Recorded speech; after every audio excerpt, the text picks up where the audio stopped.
요한복음 17장 1절부터 11절까지의 말씀입니다. 17장 1절부터 11절까지의 말씀, 저와 여러분들이 한 절씩 교독하고 11절 말씀은 함께 합독하시겠습니다. 예수께서 이 말씀을 하시고 눈을 들어 하늘을 우러러 이르시되 아버지여 때가 이르렀사오니 아들을 영화롭게 하사 아들로 아버지를 영화롭게 하게 하옵소서.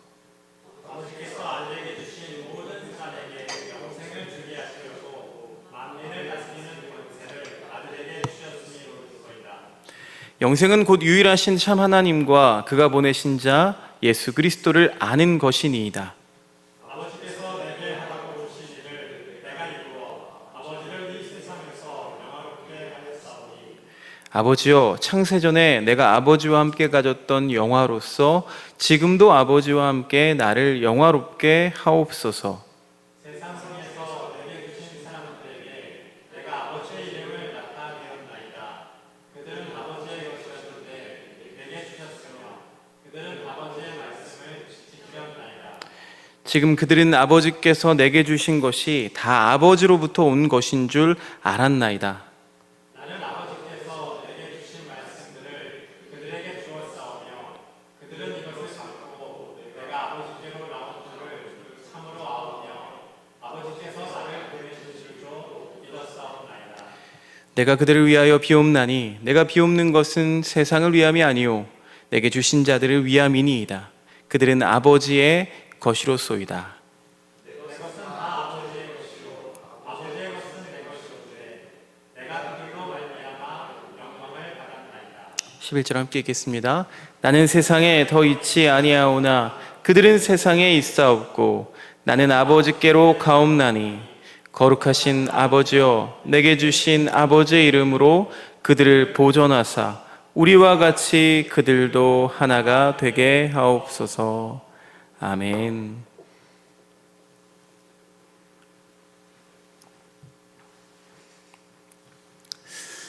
비가 내리는 석가탄신일, 또 쉬는 날인데도 불구하고 함께 나와서 같이 기도할 수 있음이 참으로 기쁨이고 복된 일인 줄로 믿습니다. 우리는 좋든 싫든 누구랑 함께 살아가야 합니다. 홀로 있을 수가 없으니까요. 타인과 관계를 맺으며 우리가 살아가죠. 이때 범하기 쉬운 실수 중에 하나가 마치 나는 다 안다 라고 하면서 대화하는 겁니다. 이 대단한 착각이고 오만이죠. 안타깝게도 목회자들이나 학자들에게 이런 모습이 참 많이 있습니다. 그런데 특별히 상대가 힘들고 어려운 시간을 보낼 때에 또 이런 모습이 참 문제가 되죠. 저마다 사는 방식이 다 다른 것처럼 우리가 느끼는 어떤 고통이나 고난도 다 제각각입니다.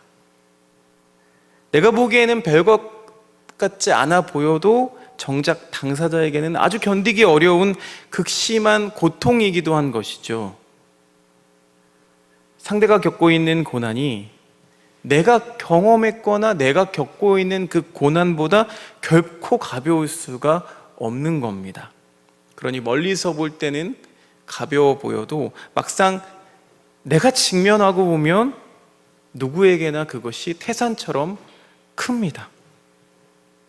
당사자만의 상황이나 또 사정이 되어보지 않고서는 우리는 고난을 당하고 있는 사람을, 직면하고 있는 사람의 그 삶의 무게를 헤아릴 수가 없습니다.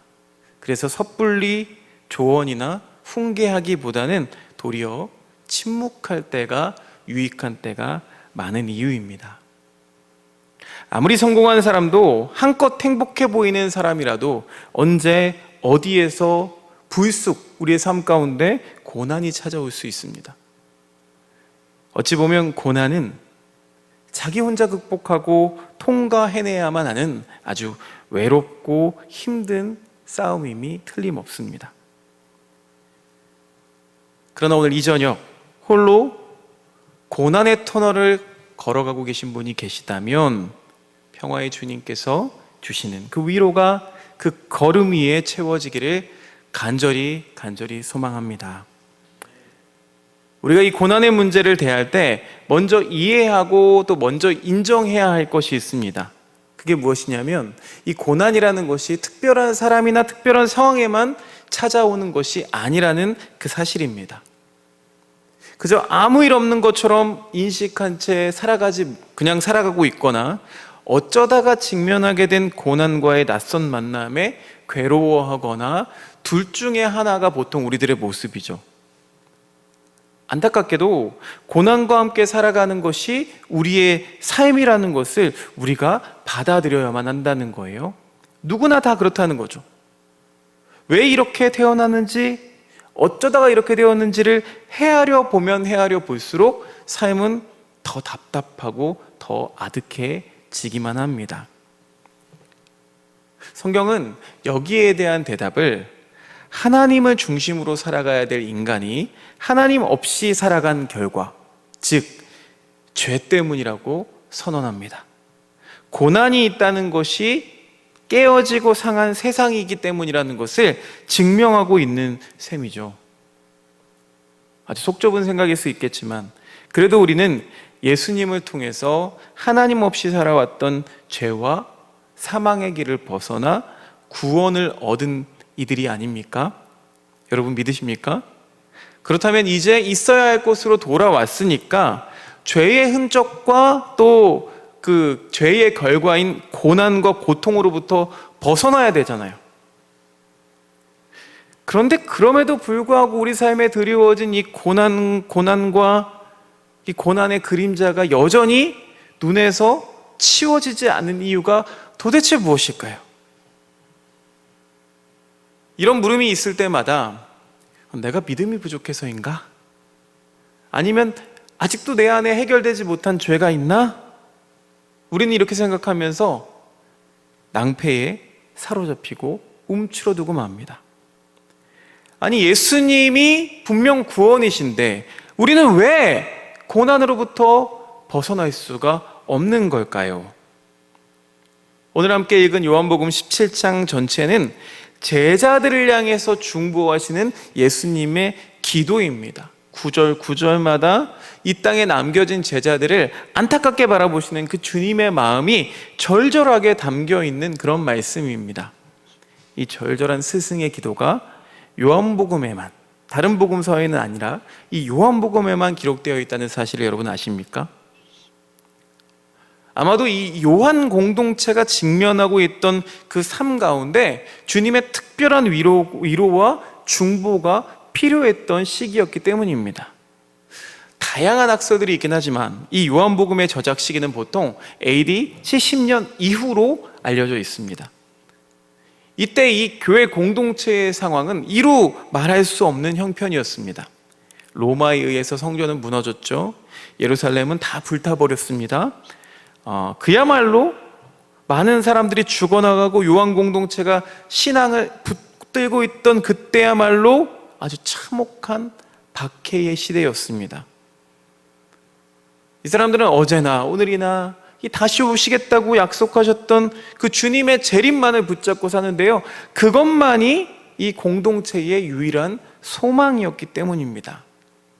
안쓰럽고 처참한 날들의 연속이었습니다. 기다림과 실망과 그 모든 감정들이 계속 반복되어지자 어느새 단단했던 믿음조차 흔들리기 시작하죠. 오늘은 어떻게 겨우겨우 버텼는데 또 내일은 어떻게 해야 되지? 자신이 없어집니다. 그래서 이 주님의 기도는 바로 그런 그들의 아픔과 고통을 향한 것이었습니다. 교회와 교우들이 겪어야만 했던 이 고난이 그 당시에 더 치명적이었던 이유는 무엇일까요? 여러분, 이 고난이 깊어진 것은 누군가의 박해 때문만은 아니었습니다. 하나님의 영광, 그러니까 하나님이 여기에 계시며 하나님의 나라가 이곳에 임하였음을 알리는 이 부활 경험이 이제 다 사라져가면서 잔상만 남아 있었기 때문입니다. 부활과 승천의 놀라움과 또 아직 임하지 않은 그 재림 사이에 머물고 있던 이 그리스도인들에게 필연적으로 찾아오는 것이 바로 고난이죠. 그러니 부활하신 예수님을 믿고 주님의 재림을 기대하고 있는 우리에게도 역시 고난이 찾아온다는 겁니다. 재림에 대한 기다림이 길어지고 고난이 또 뼈에 사무치게 되면 신앙은 본래의 모습을 잃어버려요. 일그러지기 시작합니다. 오늘에 대한 소망을 잃어버리게 되면 신앙이 왜곡됩니다. 그래서 믿음을 버리고 돌아서거나 시한부 종말론자처럼 이 종말에만 기대기가 십상입니다. 그저 하루빨리 이 세상이 끝나기를 기다리는 거죠. 그런데 여러분, 이건 믿음이 좋은 게 아닙니다. 저 사람 믿음이 좋아서 종말론적인 삶을 사는구나. 그 종말과 이 종말은 달라요. 그냥 처절한 절망이 투영되어 있는 종말은 진정한 종말론자가 아닙니다. 주님이 다시 오신다는 약속의 성취가 대체 언제일까? 라고 생각하는 이 조급함이야말로 이런 일그러진 신앙의 모습을 계속해서 양산시킵니다.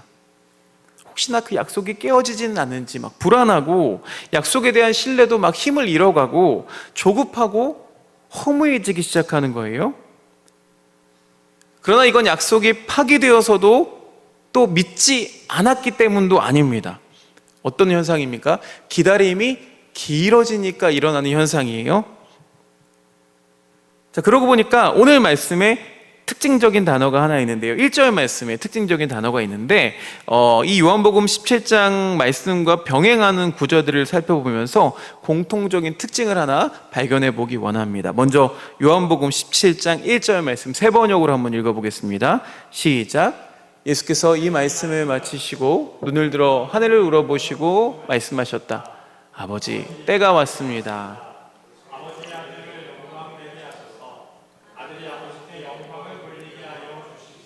아멘. 제가 노란색으로 표시해놨죠? 때라는 단어가 나오는데, 자, 사도행전 1장 6절도 함께 읽어보겠습니다. 사도행전 1장 6절 시작. 사도들이 한자리에 모였을 때에 예수께 여쭈었다. 주님께서 이스라엘에게 나라를 되찾아 주실 때가 바로 지금입니까? 자, 때에 대한 언급이 계속 나옵니다. 자, 베드로전서 4장 13절 말씀도 읽어보겠습니다. 시작. 그만큼 여러분은 그리스도의 고난에 동참하는 것이니 기뻐하십시오. 그러면 그의 영광이 나타날 때에 여러분은 또한 기뻐 뛰며 즐거워하게 될 것입니다. 아멘. 자, 십자가 죽음을 향해 이제 떠날 때가 되었다는 주님의 말씀이 이 요한복음의 때이고, 또 사도행전은 주님께서 승천하신 후 성령이 임하실 것이라는 그 주님의 말씀, 주님의 나라가 임하는 때냐고 확인하는 제자들의 질문입니다. 또 베드로전서에는 이 고난 속에서 믿음을 지켜가는 성도들에게 임할 그 하나님의 때가 있다는 말씀이죠. 모두 다 약속의 때에, 그 시기에 관한 말씀입니다. 기다려야 할 때가 분명히 있습니다. 하지만 성서는 이 때를 기다리기 위해서 또는 기다리면서 현실을 막 부정하거나 도피하라고 말하지 않습니다. 오히려 성경은 현실을 포기하고 외면하려는 그 시선을 모두 왜곡된 신앙이라고 부정합니다. 오히려 약속한 때가 있으니까 이 땅을 주목하라, 그리고 오늘을 살아내라 라고 요구하십니다. 요한복음 17장 15절 말씀 세 번역으로 다시 한번 읽어보겠습니다. 시작. 내가 아버지께 비는 것은 그들을 세상에서 데려가시는 것이 아니라 악한 자에게서 그들을 지켜주시는 것입니다. 제자들로 다 데려가셨으면 좋았을 텐데 제자들을 데려가지 않으셨죠. 주님 홀로 승천하셨습니다. 제자들은 그냥 데려가지지 않고 남겨져야 하는 거죠. 그곳이 어디라고요? 지금 바로 이 땅, 오늘의 삶이라는 게 주님의 말씀이에요. 그래서 남겨진 이들을 위해서 주님께서 기도하고 계신 것이죠. 뿐만 아닙니다. 사도행전 1장 11절 말씀에 갈릴리 사람들아 어찌하여 하늘을 쳐다보면서 서 있느냐?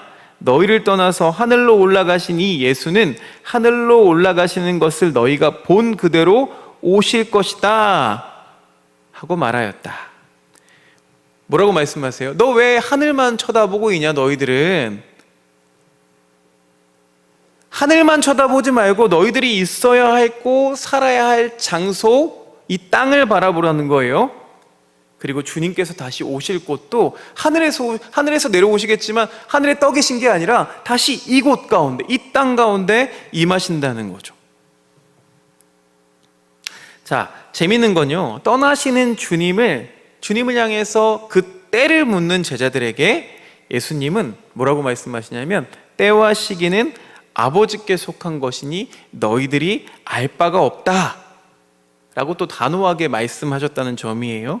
그러니까 이 말인즉슨, 그러면 우리가 주목해야 하는 것은 언제인가라고 하는 이 때에 있지 않다는 겁니다.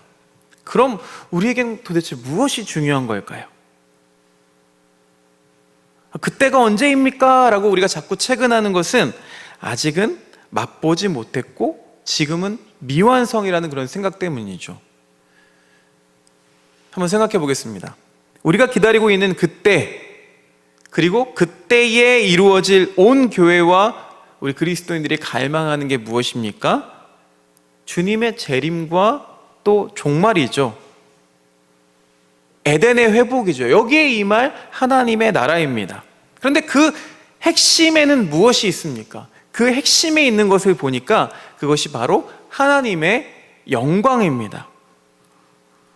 그런데 하나님의 영광은 우리가 노력한다고 취득할 수 있는 것이 아니죠. 우리 시대에서는 감히 이룰 수 없는 것, 오직 하나님만이 이루실 수 있는 것을 의미합니다. 그런데 가만히 돌아보면 그때는 이미 이 땅을 찾아왔었습니다. 종말을 이루시는 그 하나님의 영광을 우리는 이미 맛보았습니다. 누굴 통해서요? 바로 예수 그리스도의 부활을 통해서 맛보았습니다.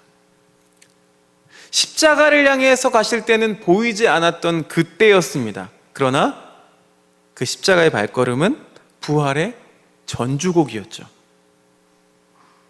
부활 승천하신 때에는 아득한 그때가 재림이었지만, 재림에 경험하게 될 그 하나님의 영광은 이미 예수님께서 부활하셨다는 그 사실과 하나님에 계신 하늘로 올라가신 승천, 그 사건 안에서 우리가 이미 엿볼 수 있게 된 겁니다. 그리고 이미 믿음으로 하나님의 자녀가 된 우리는 그날과 그때를 이루실 그 하나님의 영광 가운데 참여한 사람들입니다. 때와 시기는 너희가 알 바가 아니라 하신 주님의 말씀은 바로 지금 예수님을 믿는 믿음 안에서 경험하는 이 부활의 능력인데, 그것이 중요한데 대체 무엇이 더 필요하겠느냐라는 말씀인 거죠.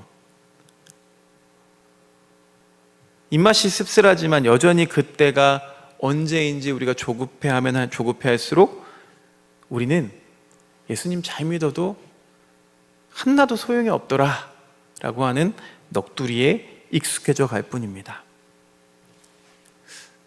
그러나 정말 소용이 없는 걸까요? 대체 그 판단은 언제 이루어진 걸까요? 몸이 아파서 막 약을 입에 털어 넣으면서 약 먹어봤자 아무런 소용도 없어, 불평하는 사람은 뭐라고 부릅니까? 그냥 어리석은 사람일 뿐이죠. 약이 가짜만 아니라면 약을 먹었으니까 분명 몸이 나을 것이니까 말이죠. 그러니 여러분, 중요한 것은 언제인지가 아닙니다. 중요한 것은 지금 하나님의 영광의 길 위를 우리가 걷고 있느냐, 내가 걷고 있는 이 길이 맞느냐, 그렇다면 어떻게 이 진리 안에서 살 것인가에 대한 답이고 확신입니다. 그렇다면 우리는 어떻게 진리에 기대면서 어떻게 믿음으로 갈 수 있을까요? 부활하신 예수님을 우리의 구원이시며 또 길이라고 믿고 있어도 우리는 자꾸 이 언제 이루어질는지를 되묻는 그 조급함에 사로잡히고 맙니다. 베드로는 이것을 어떻게 표현했냐면 삼킬 자를 찾는 마귀가 우리 곁에 있다라고 표현했습니다. 그렇게 경고합니다. 과연 우리는 어떻게 어둠과 악을 무너뜨리고 이 믿음 위에 오롯이 설 수 있을까요? 세상의 어둠을 없애기 위해 인류를 위협하는 그 갈등과 고통을 해결하기 위해서 어떤 사회 변혁이나 제도나 시스템의 개혁, 또 윤리적이고 도덕적인 삶을 추구하는 것, 또 급진적으로는 투쟁이나 어떤 혁명적 저항, 이런 것들이 있지만 여러분, 이것 가지고는 세상을 구원하고 악을 다 없앨 수 없는 노릇입니다. 물론 이런 게 필요 없다는 말씀을 드리는 게 아니죠. 오히려 이랬던 인류의 걸음 가운데 우리가 빚을 지며 살고 있는 것이 사실입니다. 그런데 이게 본질은 아니라는 거예요. 구원의 능력은 누구에게만 있습니까? 오직 하나님께만 있기 때문입니다. 우리는 구원하시는 그 하나님의 영광을 이 부활하신 주님 안에서만 엿볼 수 있습니다.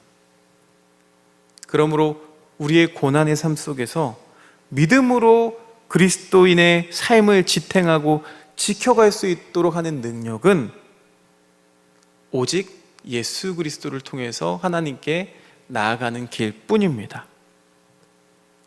하나님을 향한 시선으로 살아가는 것, 세상을 향한 눈을 하나님께로 돌리고 어떤 상황이나 어떤 조건에서도 그 하나님의 능력을 기대하는 방식으로 이 고난의 땅을 살아가는 것이 바로 영성입니다. 그리스도인은 이런 삶의 방식에 천착하는 사람들입니다. 영적인 감각을 우리가 잃어버리면 그리스도인이라고 부를 수 없습니다. 하나님을 바라보면서 영적인 삶을 살아감으로써 고난 앞에 무너지고 마는 세상과 다르게 우리가 반응해야 한다는 것입니다. 다른 삶의 방식, 그 다른 삶의 방식으로 사는 것을 의미하는 단어가 있죠. 요한복음 17장, 우리 읽지 않았지만 17장 17절 말씀입니다. 여러분 다 아시는 말씀일 텐데요. 함께 읽어보겠습니다. 시작. 그들을 진리로 거룩하게 하옵소서. 아멘. 그들을 진리로 거룩하게 하옵소서. 거룩이라는 뜻은 하기오스죠. 남겨진 사람들, 이 땅에 남겨진 사람들, 남겨진 제자들, 이 교회 공동체는 진리로 거룩해진 사람들입니다. 예수님을 통해서 하나님을 믿게 된 사람들이죠. 그렇다면 거룩한 이 제자들, 거룩한 그리스도인들이 살아가는 방식, 즉 무엇이 우리를 거룩하게 할까요? 말씀에 힌트가 있습니다. 요한복음 17장 1절 말씀, 이번에는 개역개정 말씀으로 다시 한번 읽어보겠습니다. 시작. 예수께서 이 말씀을 하시고 눈을 들어 하늘을 우러러 이르시되. 자, 예수님은 이 말씀을 하시고 뭘 하셨다고요? 하늘을 우러러 이르셨다. 이게 무슨 행동입니까? 예수님은 기도하셨습니다. 자, 사도행전 1장 14절 말씀도 읽어볼까요? 1장 14절 시작. 여자들과 예수의 어머니 마리아와 예수의 아우들과 더불어 마음을 같이하여 오로지 기도에 힘쓰더라. 자, 예수님의 승천을 목격하고 돌아온 최초의 이 교회 공동체들도 가장 먼저 했던 게 무엇입니까? 오로지 기도에 힘썼다. 마귀의 시험 같은 이 고난 앞에 있는 교우들을 향한 베드로 사도의 권면에도 역시 이런 내용이 있습니다. 베드로전서 4장 7절 말씀에 보니까요, 만물의 마지막이 가까이 왔으니 그러므로 너희는 정신을 차리고 근신하여 기도하라. 자, 오늘 말씀의 결론입니다. 그러면 목사님 결국 기도하라는 겁니까? 이렇게 들으시면서 실망하시는 분도 계실지 모르겠습니다. 뭐 기도해라, 말씀 읽어라, 묵상해라, 이런 말은 뭐 그동안 설교를 통해서 아니면 신앙의 겉면으로 수도 없이 들어왔던 말이죠. 하지만 여러분, 어둠에 매몰되지 않고 우리 영혼을 지켜낼 수 있는 길이 이것 말고는 없기 때문입니다. 우리가 예수 그리스도의 이름으로 기도하잖아요. 예수 그리스도를 통해서만 주님께 가까이 갈 수 있기 때문입니다. 여러분, 영적인 문제는 영적인 방법으로밖에 해결할 수 없습니다. 있습니다. 아주 대형화되고 사람이 많아져야 교회 공동체가 부흥하고 성공했다고 말하는 시대 그 한켠에 우리 행복을 나누는 하나교회가 서 있습니다. 상가교회고 작은 규모이고 때로는 오늘보다 작은 인원이 모여서 기도할 때도 많이 있죠. 그러나 여러분, 이곳에서 드리는 우리의 예배와 기도와 찬양은 우리 인원이 적을 뿐이지, 우리의 규모가 적을 뿐이지 예배가 결코 작지 않습니다. 아멘. 우리의 드림을 받으시는 하나님은 결코 작지 않으십니다. 우리 삶에 드리워진 고난과 시련이 여전하지만 여전히 우리가 영적인 것에 마음을 쏟고 하나님을 향해서 나아가는 순간 그만큼 악에게 물들지 않고 신앙을 지켜낼 수 있는 것입니다. 눈엔 잘 들어오지도 않고 아주 가는 빛이지만 우리가 그리스도의 이름으로 신앙을 지키며 서 있는 이 순간만큼은 어둠이 결코 우리를 이길 수 없습니다. 우리는 그렇게 어둠의 권세를 지워나가고 있는 중입니다. 악을 무너뜨리고 세상을 구원하는 길이 그리스도 예수 안에만 있음을 우리는 알고 있습니다. 베드로전서 5장 10절 말씀을 우리 같이 고백하며 읽어보기 원합니다. 시작. 모든 은혜를 주시는 하나님,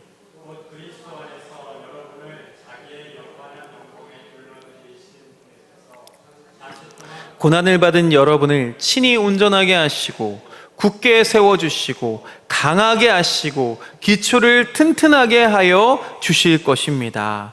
아멘. 아멘입니다. 우리는 우리 스스로를 굳건하게 할 수가 없습니다. 우리를 굳건하게 해주실 분은 하나님뿐이십니다. 고난이 없는 사람이 없습니다. 실망이 되고 낙담이 돼도 현실에 매몰되지 않고 하나님을 바라보는 영적인 눈으로 우리의 삶을 바라보시기를 축원드립니다. 우리에게 주어진 세상과 삶을 끌어안을 수 있어야 돼요.